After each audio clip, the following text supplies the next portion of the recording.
রাজ্য স্বাস্থ্য দফতরে চিকিৎসক নিয়োগের প্রক্রিয়ায় এক ধাপ এগিয়ে গেল সরকার।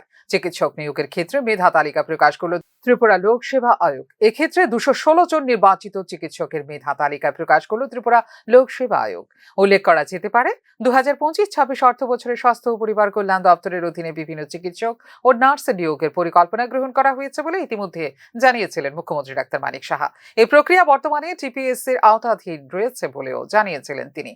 শুধু তাই নয়, মেডিকেল অফিসার, আয়ুর্বেদ এবং টিএএস এর চতুর্থ শ্রেণীর 13টি পদ পূরণের উদ্যোগ ইতিমধ্যে নেওয়া হয়েছে বলেও জানিয়েছেন মুখ্যমন্ত্রী। পাশাপাশি টিডিএস এর মেডিকেল অফিসার ডেন্টাল গ্রেড 4 এর 6টি শূন্য পদ পূরণের প্রক্রিয়াও জারি রেখেছে রাজ্য সরকার। এছাড়া নার্সিং অফিসারের 332টি শূন্য পদ পূরণের প্রশাসনিক কার্যক্রম জারি রেখেছে স্বাস্থ্য দপ্তর।